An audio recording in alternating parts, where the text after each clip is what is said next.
Hello friends, I am Kanika. आज के हम अपनी वीडियो में देखने वाले हैं KNN एल्गोरिथम, के नियरेस्ट नेबर एल्गोरिथम इन मशीन लर्निंग। हमने लास्ट वीडियो में अब तक पढ़ा था इंस्टेंस बेस्ड लर्निंग, जिसमें हमने ये देखा था कि किसी भी पॉइंट को, अगर नए डेटा पॉइंट को अगर हमें क्लासिफाई करना होता है तो हम पूरे के पूरे डेटा सेट को ना लेकर उसके जो क्लोजेस्ट ट्रेनिंग इंस्टेंसेस होते हैं उन्हें उठाते हैं और उनकी मदद से हम अपने न्यू इंस्टेंस को क्लासिफाई करते हैं कि वो क्लास 1 में बिलोंग करेगा या क्लास 2 में बिलोंग करेगा। तो इंस्टेंस बेस्ड लर्निंग का ही एक टाइप है, एक एग्जांपल है जिसका नाम है के नियरेस्ट नेबर एल्गोरिथम, जिसे हम शॉर्ट में KNN एल्गोरिथम भी बोलते हैं। के नियरेस्ट नेबर एल्गोरिथम क्या है? पहली बात तो ये कि के नियरेस्ट नेबर एल्गोरिथम को लेजी लर्नर एल्गोरिथम भी बोला जाता है। लेजी लर्नर एल्गोरिथम क्यों बोलते हैं? Because it does not learn from the training set immediately, instead it stores the data set and at the time of classification it performs an action on the data set। Means अगर हम जो भी training data set prepare करते हैं अपने model को train करने के लिए, फिर डेटा सेट को किसी भी डेटा पॉइंट को क्लासीफाई करने के लिए, तो हम क्या करते हैं, पहले से ही ट्रेनिंग डेटा पर काम नहीं शुरू कर देते। हमें सब सिंपली क्या करना होता है, हम अपने डेटा सेट को एक जगह स्टोर करके रख लेते हैं और जब हमें कोई नया डेटा पॉइंट मिलता है जिसे हमें क्लासीफाई करना होता है कि वो क्लास 1 में बिलोंग करेगा या क्लास 2 में बिलोंग करेगा, तो उस टाइम पे हम उस डेटा सेट को जो हमने स्टोर करके रखा था किसी मेमोरी में, तब हम उसे यूज करते हैं, तब हम उस पर कोई एक्शन परफॉर्म करते हैं जिससे कि हम अपने नए इंस्टेंस को क्लासीफाई कर पाए कि वो क्लास 1 में बिलोंग करने वाला है या क्लास 2 में बिलोंग करने वाला है। इसीलिए के नियरेस्ट नेबर एल्गोरिथम को लेजी लर्नर एल्गोरिथम भी बोला जाता है। रीजन सिर्फ यही है कि हम डेटा सेट को सबसे पहले स्टोर करके रख लेते हैं, उस पर एक्शन कब परफॉर्म करते हैं, जब किसी नए इंस्टेंस को क्लासीफाई करने की बारी आती है तब। जैसे कि देखो, ये एग्जांपल है, मेरे पास यहाँ पे जो डेटा सेट था उसमें ब्लू कलर के डायमंड्स भी थे, रेड कलर के डायमंड्स भी थे। ठीक है, मैंने ब्लू कलर के डायमंड्स को कैटेगरी 2 में रखा, रेड कलर के डायमंड्स को कैटेगरी 1 में रखा। अब मेरे पास ये एक नया डेटा पॉइंट आया, न्यू इंस्टेंस आया, जिसे मुझे क्लासीफाई करना था कि ये कैटेगरी 1 में जाएगा या कैटेगरी 2 में जाएगा। तो मैंने क्या करा, मैंने सारे डेटा आइटम्स को नहीं देखा रेड में या सारे डेटा आइटम्स को नहीं देखा ब्लू में।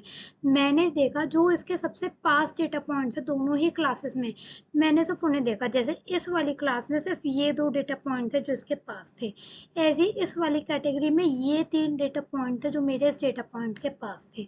तो मैंने क्या करा, सारे डेटा पॉइंट्स को ना देखकर सिर्फ इसके पास वाले देखा। इसमें मेरे को 2 मिले, इसमें मेरे को लेट से 3 मिले। तो मैंने देखा मेजोरिटी मेरी ब्लू वाले की ज्यादा थी, तो मैंने इस मेजोरिटी के बेसिस पे ये प्रेडिक्ट कर दिया कि ये वाला डेटा पॉइंट भी मेरा ब्लू कलर का डायमंड ही होगा। तो के नियरेस्ट नेबर में हम क्या करते हैं, basically KNN predicts the category of a new data point based on its closest neighbors। में सबसे पहले जो भी नया इंस्टेंस आता है, जो भी नया डेटा पॉइंट आता है, हम उसके क्लोजेस्ट नेबर्स ढूंढते हैं। फिर उसमें देखते हैं कि हाँ भाई, अगर 2 क्लासेस थी तो दोनों में कौन सी की मेजोरिटी ज्यादा है, उसके बेसिस पे हम उस नए डेटा आइटम को भी प्रेडिक्ट कर देते हैं कि वो उस मेजोरिटी वाली क्लास में बिलोंग करेगा। ठीक है जी, ये वही लिखी है थ्योरी कि रेड डायमंड जो है वो कैटेगरी 1 में थे, ब्लू स्क्वायर्स जो थे ये कैटेगरी 2 में थे। नया डेटा पॉइंट आया, उसको हमने क्या करा, सर्कल कर दिया, जिससे कि हमें पता चल जाए कि हाँ भाई हमें इसे ढूंढना है। हमने क्या करे, अब इसके जितने भी क्लोजेस्ट डेटा पॉइंट्स थे उन्हें भी हमने क्या करा, सर्कल्ड कर दिया यहाँ पर। ठीक है, ठीक है, ऐसे ही अब हमने क्या करा, जैसे ही हमने देखा कि हमारा नया डेटा पॉइंट के हमने क्लोजेस्ट नेबर्स निकाल लिए, उनको भी हमने क्या करा, सर्कल्ड कर दिया। अब जब हमने क्लोजेस्ट नेबर्स देख लिए तब हम उसमें मेजोरिटी देखेंगे। तो हमने मेजोरिटी क्या देखी, यहाँ पे मेरे 3 ब्लू थे, यहाँ पे मेरे 2 रेड थे, तो मेजोरिटी ब्लू वाले की ज्यादा हुई। जैसी ब्लू वाले की मेजोरिटी ज्यादा हुई तो मेजोरिटी वोटिंग के बेसिस पे हम ये प्रिडिक्ट कर देते हैं कि हमारा नया डेटा पॉइंट मेजोरिटी वाली क्लास में बिलोंग करेगा। तो इसी तरीके से हमारी काम करती है KNN एल्गोरिथम। KNN एल्गोरिथम में हम यही काम करते हैं, क्लोजेस्ट पॉइंट्स ढूंढकर मेजोरिटी देखकर उसके क्लास में हम प्रिडिक्ट कर देते हैं अपने किसी भी नए डेटा आइटम। अब बात आती है कि हमारे इस KNN में K नियरेस्ट नेबर में इस K का मतलब क्या है, व्हाट इज दिस K। तो अगर मैं बात करती हूँ K की, तो बेसिकली K क्या बताता है, K ये बताता है कि हमें क्लोजेस्ट नेबर्स कितने लेने हैं।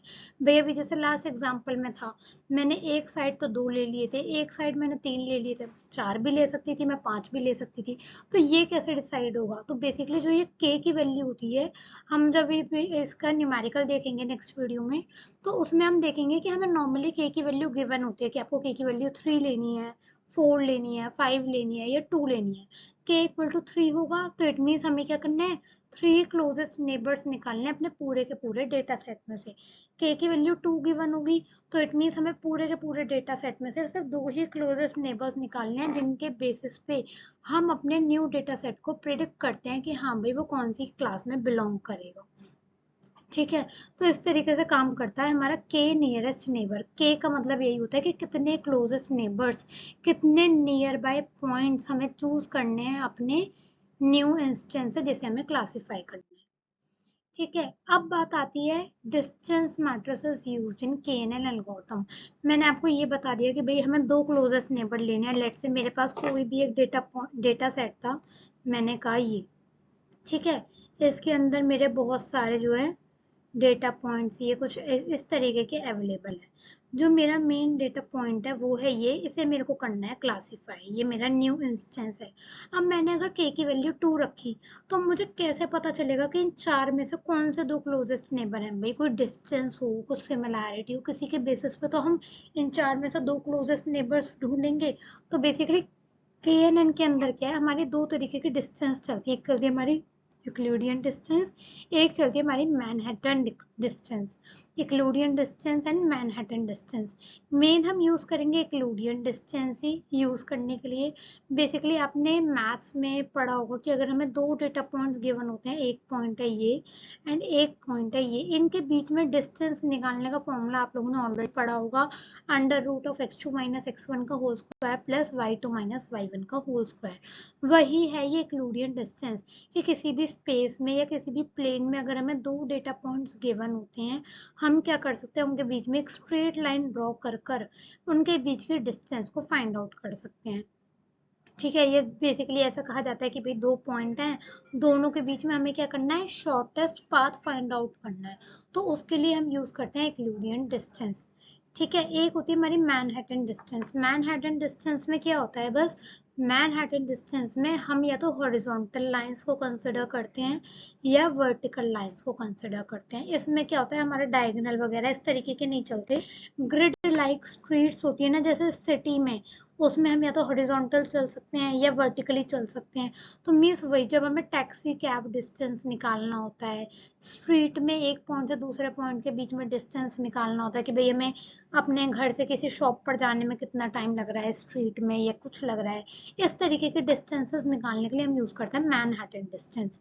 नॉर्मली हम जो केएनएन में पढ़ेंगे क्लोजेस्ट नेबर फाइंड आउट करने के लिए, जैसे यही इस 4 डेटा पॉइंट्स में से मुझे इतना पता है कि के की वैल्यू 2 है, तो मतलब 2 क्लोजेस्ट नेबर होने वाले हैं। तो इन 4 में से कौन से वो 2 क्लोजेस्ट नेबर होंगे, ये हम पता करते हैं यूक्लिडियन डिस्टेंस की मदद से। मीन्स वही, इस नए डेटा पॉइंट से इसके बीच का डिस्टेंस निकालेंगे, इस नए डेटा पॉइंट से इस पॉइंट के बीच का डिस्टेंस निकालेंगे, इस डेटा पॉइंट से इस पॉइंट के बीच का डिस्टेंस निकालेंगे और इस नए डेटा पॉइंट से इस पॉइंट के बीच का डिस्टेंस निकालेंगे। इन चारों में जो 2 सबसे कम डिस्टेंस होंगे, हम उनको कह देंगे कि ये हमारे 2 क्या हैं, क्लोजेस्ट नेबर्स हैं। तो इस तरीके से हम डिस्टेंस निकाल कर अपने क्लोजेस्ट नेबर्स को फाइंड आउट करते हैं। जैसे ये देखो यूक्लिडियन डिस्टेंस, एक डेटा पॉइंट था मेरा ये वाला, एक डेटा पॉइंट था मेरा ये वाला, इसके पॉइंट से रखे x21 y21, इसके पॉइंट से रखे x22 y22। तो मैंने क्या करा, under root of x22 minus x21 का whole square plus y22 minus y21 का होल स्क्वायर, और इसका मैंने कर दिया अंडर रूट। तो ये मेरी बन गई क्या, Euclidean distance between these 2 data points. तो यही फॉर्मूला हम यूज करेंगे नए डेटा पॉइंट और जो ट्रेनिंग में जितने डेटा पॉइंट्स हैं उनके बीच में डिस्टेंस फाइंड आउट करने के लिए। ये है हमारी KNN एल्गोरिथम की। कई बार थ्योरी में हमारे यूनिवर्सिटी एग्जाम्स में लिखने के लिए आ जाता है let explain the working of KNN algorithm. तो इसके कुछ स्टेप्स हैं, जैसे कि पहला स्टेप क्या है, selecting the optimal value of k। Means normally तो जो हमारा न्यूमेरिकल आता है तो उसमें हमारे k की वैल्यू नॉर्मली गिवन होती है कि भाई आपको k इक्वल टू 2 लेना है या 3 लेना है। बट अगर गिवन नहीं है तब हम क्या करेंगे, हम खुद से ही कुछ ऑप्टिमल वैल्यू सिलेक्ट कर लेते हैं। ठीक है, हमने ऑलरेडी पढ़ा है कि के क्या रिप्रेजेंट करता है, के रिप्रेजेंट करता है नियरेस्ट नेबर्स के नंबर को। कि भाई अगर कोई भी हमारा प्रिडिक्शन वाला पॉइंट है, न्यू डेटा पॉइंट है जिसे हमें क्लासिफाई करना है, तो उसके हम कितने क्लोजेस्ट नेबर्स लेकर चलेंगे प्रिडिक्शन के लिए। तो उसके लिए हमें सबसे पहले के की वैल्यू फाइंड आउट करनी होती है। ठीक है, फर्स्ट स्टेप।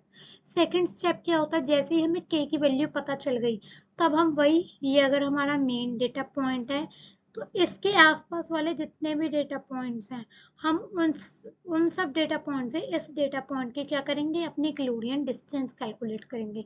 सिमिलैरिटी जानने के लिए टारगेट और ट्रेनिंग डेटा पॉइंट्स के बीच में हमें इक्लूडियन डिस्टेंस का यूज करना पड़ता है। और डिस्टेंस कैलकुलेट करने का फॉर्मूला अभी जस्ट हमने देखा है, under root of x2 minus x1 का whole square plus y2 minus y1 का होल स्क्वायर। जिन डेटा पॉइंट्स की डिस्टेंस हमारे इस डेटा पॉइंट से कम होगी हम उन्हें क्लोजेस्ट मान लेते हैं। तो ये हो गया हमारा second step, that is calculate the distance. Third, finding the nearest neighbours. Means जब हमने इक्लूडियन डिस्टेंस कैलकुलेट कर ली, जब हमें के पता चल गया, तब हम क्या करेंगे, जो पे अगर के की वैल्यू 2 थी, 4 डेटा पॉइंट्स है तो मतलब 4 डिस्टेंस निकल के आएंगे, तो इन 4 में से जो 2 डिस्टेंस सबसे कम थी, हम उन डेटा पॉइंट्स को उठाकर कह देंगे कि ये हमारे क्या है, नियरेस्ट नेबर्स हैं हमारे टारगेट पॉइंट से। फोर्थ, फोर्थ क्या होता है, कई बार अभी जैसे हमने एक डायग्राम देखा था उसमें हमारी 2 क्लासेस बन रही थी। ठीक है, लेट से इस यहाँ पर कुछ डिस्टेंस निकल कर आए, यहाँ पे कुछ अलग डिस्टेंस निकल कर आए, यहाँ पे मेरे 3 डेटा पॉइंट थे, यहाँ पे मेरे कुल 2 डेटा पॉइंट्स थे। तो मैंने क्या करा था, 3 वाले की तरफ अपने नए डेटा पॉइंट को प्रिडिक्ट कर दिया था। तो कई बार हम ऐसे भी काम करते हैं कि जो हमारे क्लोजेस्ट पॉइंट्स निकल कर आते हैं, कई बार हम उनमें मेजोरिटी देख लेते हैं कि जिस तरफ मेजोरिटी ज्यादा होगी हम उस तरफ के लिए अपने डेटा पॉइंट को क्लासिफाई कर देंगे। तो ये होता है हमारा fourth step, that is voting for classification. Means अगर हम क्लासिफिकेशन कर रहे हैं तब हम वोटिंग करते हैं, अगर हम रिग्रेशन कर रहे हैं तब हम क्या करते हैं, एवरेज ले लेते हैं। भाई यहाँ पे जो 3 डेटा पॉइंट्स थे उनका एवरेज ले लेंगे, यहाँ पे जो 2 डेटा पॉइंट्स हैं उनका एवरेज ले लेंगे। जिसका एवरेज ज्यादा होगा हम उसकी तरफ जो है कह देंगे कि यहाँ पे इस वाली क्लास में रिग्रेशन ज्यादा हो रहा है। तो रिग्रेशन के लिए याद रखना, टेकिंग एवरेज, एवरेज लिया जाता है, क्लासिफिकेशन के लिए वोटिंग की जाती है। तो ये थी हमारी KNN एल्गोरिथम। ये एक न्यूमेरिकल है जो हम अभी नेक्स्ट वीडियो में कवर करने वाले हैं कि अगर हाँ भाई हमें ये क्लासेस दे रखी हैं जैसे कि रेड और ब्लू, तो मीन्स हमें रेड और ब्लू में क्लासीफाई करना है। k इक्वल टू 5 वैल्यू दे रखी है कि k की वैल्यू देखो इसमें ऑलरेडी दे दी 5। हमें एट्रीब्यूट्स क्या क्या दे रखे हैं, ब्राइटनेस एंड सैचुरेशन। तो इसके बेसिस पे हम इसी न्यूमेरिकल को नेक्स्ट वीडियो में कवर करेंगे। आज की वीडियो में हमने ये देख लिया कि k नियरेस्ट नेबर होता क्या है, उसके अंदर k क्या होता है और उसके नियरेस्ट नेबर एल्गोरिथम के स्टेप्स क्या होते हैं। आई होप इतना क्लियर हुआ होगा। इसके न्यूमेरिकल नेक्स्ट वीडियो में कवर करेंगे। Thank you.